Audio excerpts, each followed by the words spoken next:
Maëlie, Lisa, Charlotte, Ninon, Lou, Juliette ou encore Emma ont un rêve, un projet qui les fait vibrer, mais qui semblait jusqu'ici hors de portée.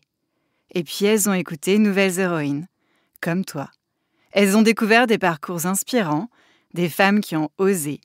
Et petit à petit, elles se sont dit « Pourquoi pas moi ?» Ninon s'entraîne encore plus fort pour intégrer le club de foot féminin de sa ville. Juliette dessine sans relâche pour créer sa première collection de mode. Charlotte prépare son sac à dos pour son tout premier tour du monde.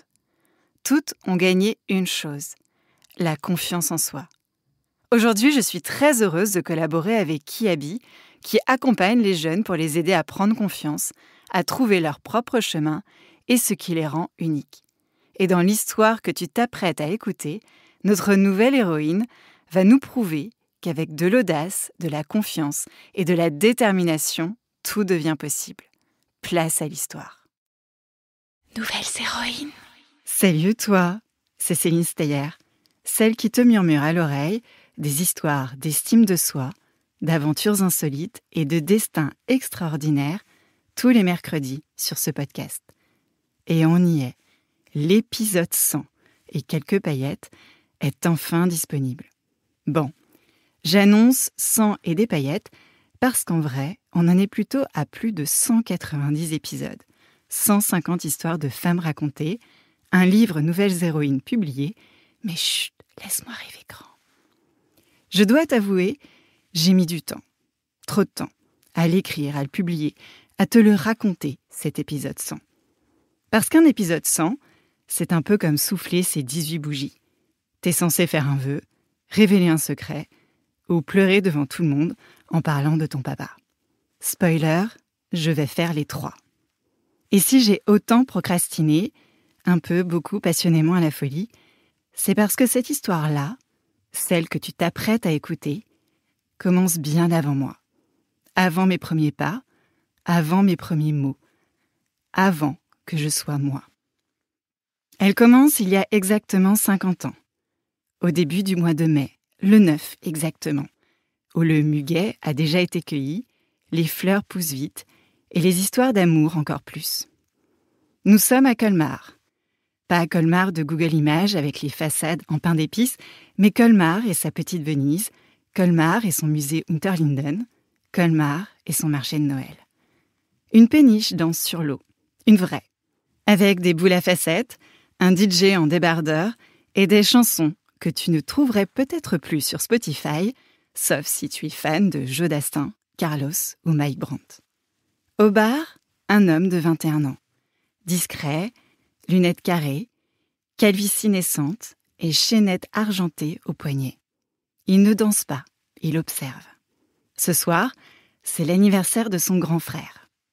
Et lui, il est venu avec une veste trop grande et l'espoir secret d'échapper au dance floor. Et puis elle rentre. Une apparition telle réponse, version disco avec ses cheveux longs, très très longs et très blonds, éclaircis par le soleil des Baléares, portant un pantalon pas de def et une confiance qu'on ne retrouve que chez celles qui savent qu'elles vont tout bouleverser. Elle s'avance vers le bar. 1, 2, 3 regards, 1, 2, 3 mots, ou peut-être 1000. Ils parlent de tout, sauf de l'essentiel, qu'ils viennent de basculer dans leur propre série romantique. Avant de partir, le jeune homme ose. « J'aimerais te revoir. » Elle rit. Pas par moquerie, par surprise. Parce que ça, c'est le genre de phrase qu'on dit aux filles dans les films. Pas à elle. Alors il fait quelque chose d'insensé. Il retire sa chaînette et la lui donne. Voilà, si tu me crois pas, garde ça. Tu verras bien. Elle attrape le bijou, comme on attrape un pari. Très bien, je verrai bien si tu tiens parole. Cela s'annonce comme la fin du premier acte. Nouvelles héroïnes. Mais tu sais quoi ? Ce n'était que le début. Parce que quelques années plus tard, ces deux-là, mes parents, allaient recevoir le plus grand des cadeaux emballés dans une pochette surprise. Tu vois venir ? Eh oui, c'est moi. Mais patience. Avant que j'arrive, Le monde devait encore tourner. Les vinyles grésillaient. Valéry Giscard d'Estaing finir péniblement son premier mandat, se relancer en campagne. Et puis, shabadabada, ils se sont revus, ils se sont plu, ils se sont fiancés sur un slow de Gérard Lenormand et se sont mariés dans la grande maison de mes grands-parents paternels, dans le sud de l'Alsace, à côté de Mulhouse, où ils s'installent. Louis Michel se lève tous les jours à 3 heures du matin. Pas pour méditer ou se lancer dans un miracle morning, en faisant une position de chien tête en bas. Michel travaille dans l'usine familiale, avec des pauses café à 6h12 et des journées qui prennent fin à 17h. Elle, Francine, garde les dents des enfants en bon état. Elle est assistante dentaire. Toujours le sourire au coin des lèvres et une main douce pour rassurer les plus stressés. Même les enfants les plus terrifiés finissent par lui ouvrir la bouche sans protester. Elle est comme ça, Francine, une voix qui apaise et une douceur à toute épreuve. Et puis, au tout début des années 80, une nouvelle arrive par une cigogne dans un ciel un peu trop gris. Nous allons être parents.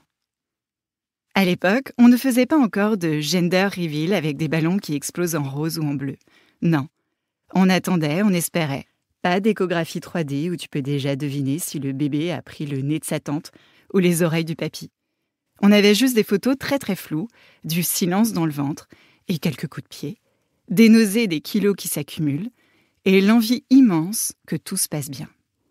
Alors, le 15 octobre, un mercredi un peu frais de l'automne, pendant que Sainte Thérèse d'Avila faisait la une du calendrier de la Poste et Daniel Balavoine chantait à tue-tête « Je ne suis pas un héros », notre héroïne, Francine, entre à la maternité. À 16h12, quand l'heure du goûter sonne à l'unisson dans les écoles, me voilà. Une fille, leur fille, moi. Petite chose encore toute fripée, posée sur le ventre de ma maman. Francine et Michel m'ont regardée, émue jusqu'à l'os, et surtout les yeux très très mouillés. Mais le gynécologue, lui, tic. Un tout petit froncement de sourcils, presque imperceptible. Elle a 10 oreilles, parfait, mais... Mais quoi? Regardez ses mains. Et là, surprise. Ma main gauche et ma main droite ne sont pas tout à fait jumelles. Elles ont chacune leur personnalité. Comme deux sœurs qui ne s'habillent jamais pareil. L'une avec tous ses doigts, comme dans les livres d'anatomie. L'autre, un peu rebelle, différente, inattendue. Avec des doigts pas vraiment droits et tout mini minuscules. Je n'ai jamais su ce qu'ils avaient pensé à cet instant. Peut-être un frisson, une inquiétude, une prière.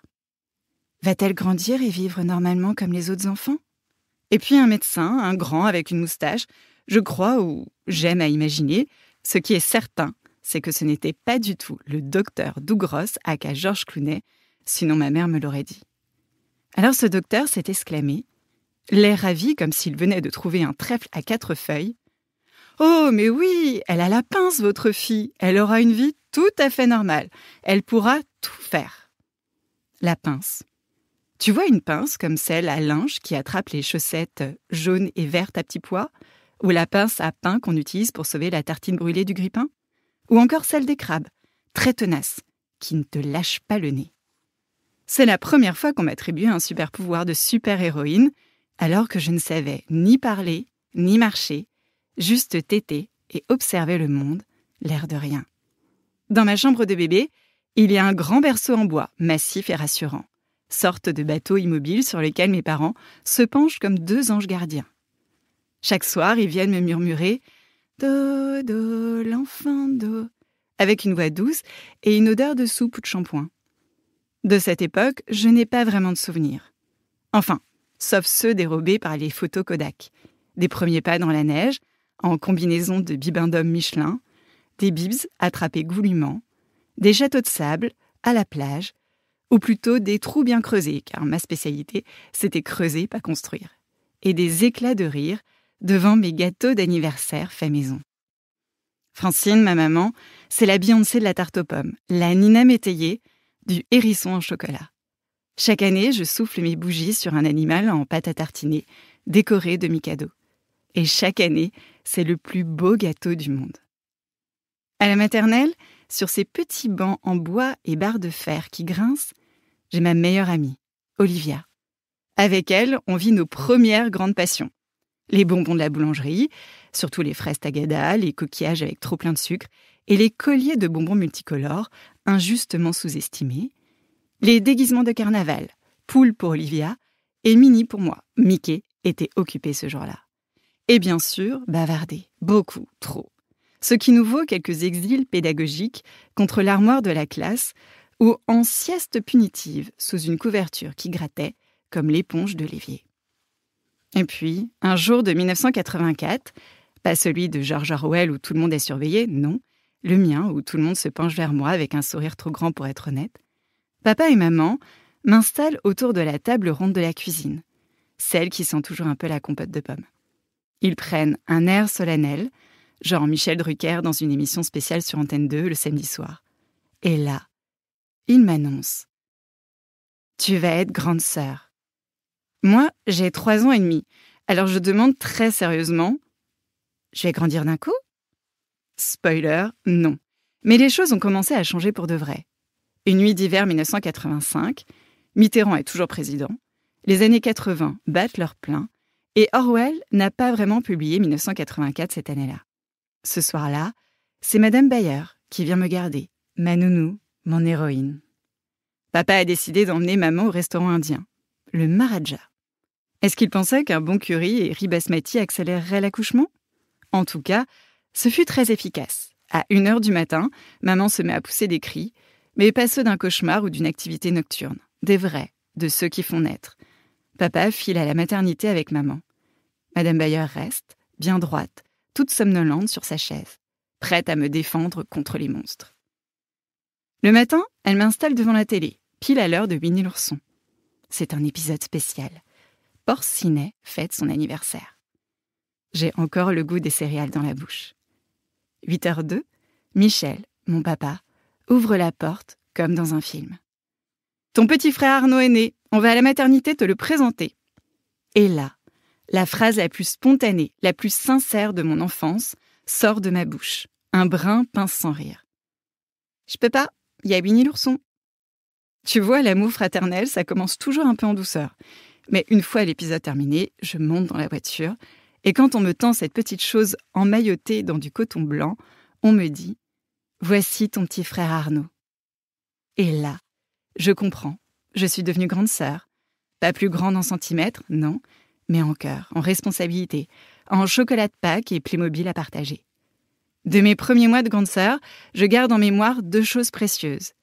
La fierté immense d'avoir un petit frère qui me regardait comme si j'étais la 8e merveille du monde, et les petits boutons rouges qui fleurissaient sur son visage. Sûrement une réaction allergique à l'amour pour sa grande sœur, moi. Mais surtout, je me souviens des moments avec mon papa à moi. Un duo en vadrouille, en dessin animé avec Donald, qui l'obligeait à écouter pendant 35 minutes le fameux coin coin coin coin du canard. Et puis, un après-midi d'avril, cet après-midi-là, j'ai été regardée autrement. Par d'autres filles. Pas un regard gentil. Pas un regard curieux. Un regard différent. Pas parce que ma robe était moche, elle était parfaitement tricotée par ma mémé adorée. Pas parce que j'avais un morceau de persil coincé entre les dents. Non, je détestais ça en plus. C'était plus étrange, plus dur. « Tu es une sorcière !» Et là, mon esprit en mode bug. Car dans les années 80, les sorcières, ce n'était pas aussi cool qu'aujourd'hui. Pas des filles puissantes avec des livres de sorts et des pierres de lune. C'étaient les vieilles moches et méchantes dans les contes. La méchante et horrible belle-mère de Blanche-Neige, Maléfique dans La Belle au bois dormant, ou celle qui voulait griller Hansel et Gretel comme des saucisses. Bref, être appelée sorcière, ce n'était pas un compliment. Ce jour-là, pour la première fois, j'ai senti dans mon ventre une boule bizarre. Pas une faim, pas une envie de gâteau au Mikado. Une question. Pourquoi moi ? Qu'est-ce qu'elles ont vu que je n'ai pas encore compris ? Quelques mois plus tard, je rentre au CP, à l'école Jeanne d'Arc de Mulhouse. Et une petite fille à la robe rouge et aux couettes brunes vient me donner la main. Une main qui venait de pincer ma main gauche. Fin du 2e acte. Nouvelles héroïnes. Voilà, tu viens d'écouter l'épisode 100 et des paillettes du podcast Nouvelles héroïnes. Celui que j'ai mis 1000 ans à écrire, 3 vies à digérer et 2 lettres à enregistrer le jour des 4 ans de ma 2e fille Manon. Les larmes me coulent encore. 50 ans après la rencontre de ceux qui m'ont donné la vie. Si tu écoutes toutes ces histoires par ici, tu le sais désormais. Il n'y a pas de hasard dans la vie, que des rendez-vous. Mais tu ne sais pas la meilleure. Pour raconter mon histoire jusqu'au bout, j'ai décidé de faire un truc un peu fou, un peu magique, telle une nouvelle héroïne. Je te donne la parole, oui, à toi. Toi là-bas, qui écoute en marchant, en allant à l'école ou au collège, en prenant une douche ou en t'endormant, sans jamais rater un épisode tous les mercredis matins. Je t'invite à me rejoindre à Paris, dans un vrai studio de podcast, avec des micros, des casques et des caméras, avant les vacances d'été, au mois de juin. L'idée ? 3 auditrices fidèles vont m'interviewer, et peut-être toi.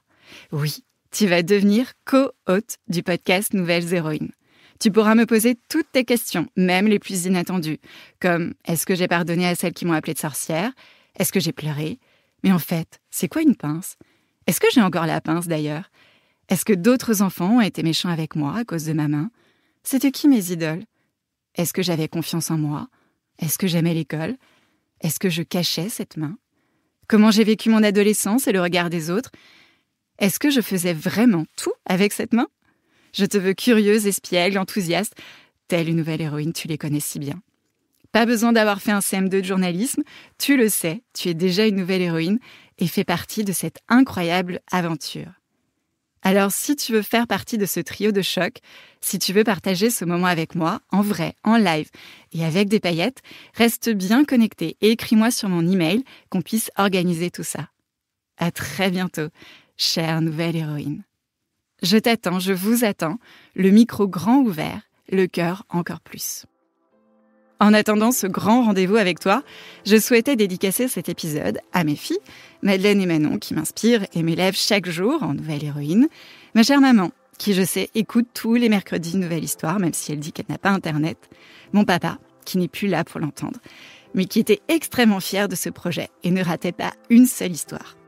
Papa, je sais que tu me regardes d'où tu es et si je suis là aujourd'hui, à ce micro, c'est aussi grâce à toi. Il n'y a pas une seule histoire que j'écris sans penser à toi. Et toi, l'homme de l'ombre qui supporte mes écritures nocturnes comme ma détermination à aller au bout de ce rêve et mes moments plus bas. Aux nouvelles héroïnes qui m'ont fait confiance pour raconter leur histoire et les prochaines, waouh, plus de 100, et à toutes celles et ceux qui ne ratent pas une histoire que je vais nommer. Alors il y a Chacha Moulox, Léa, Anna, Agathe, Yuna, Ninon, Inès, Catherine, Iliana, Prudence, Olympe, Nour, Madeleine et Robinson, Maya, Valentina, Mila, Lisa, Cécile et sa fille, Geneviève, Delphine, Emma, Pascal et son fils, Kitri et son fils, Aude et sa fille Louise, Lisa, Charline, Lola, Jojo et Léo, Billy, Inaya, Emma, Anaïra, Midoui, Juliette, Sylvie, Misguir, Crix, Solène, Alban, Billy, Emma, Midoui, Juliette, Sylvie, Solène et Sandra.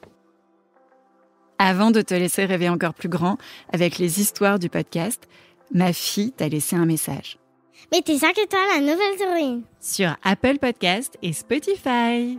Et surtout, continue de m'écrire des messages qui m'encouragent à aller toujours plus loin avec. Nouvelles héroïnes Nouvelles héroïnes. Nouvelles héroïnes Nouvelles héroïnes. Nouvelles héroïnes